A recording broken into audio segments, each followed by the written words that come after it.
L'histoire des nymphéas du musée de l'Orangerie commence en fait en Normandie.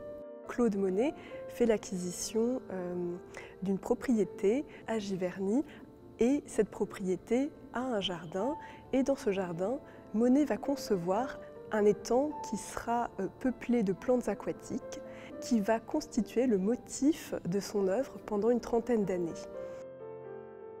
En 1914, au moment où éclate le premier conflit mondial et au moment aussi où Monet perd son fils, il retourne vraiment à l'obsession de peindre et il revient à ce projet de créer une grande décoration.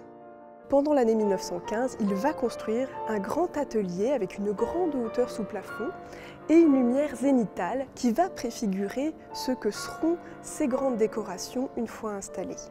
Il décide d'en donner deux à l'issue du premier conflit mondial, le 11 novembre 1918, et il écrit donc le lendemain, le 12 novembre, à son ami Georges Clemenceau « Je veux vous donner ces deux panneaux que je signerai du jour de la victoire ». C'est donc en signe de paix que Monet offre à l'État cette décoration. Après une préfiguration du don de ces grandes décorations qui aurait dû intégrer l'hôtel Biron, l'actuel musée Rodin, c'est finalement l'Orangerie qui est choisie pour accueillir cet acte de donation de Claude Monet. L'État s'engage à partir de cette époque à aménager les lieux pour recevoir ces décorations et fait appel à l'architecte Camille Lefebvre qui va travailler en lien très étroit avec Claude Monet pour réaliser les plans de ces deux salles. D'une seule salle circulaire, on va passer à une salle elliptique, puis deux. Et ces deux salles elliptiques vont être conçues comme formant le signe mathématique de l'infini lorsqu'on les réunit ensemble.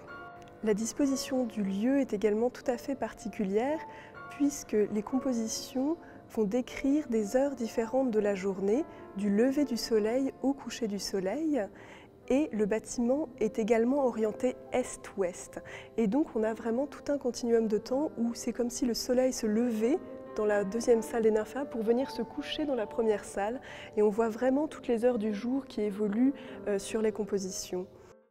Pour la conservation préventive des grandes compositions de Claude Monet, nous avons décidé de procéder très régulièrement à un dépoussiérage par des restauratrices du patrimoine.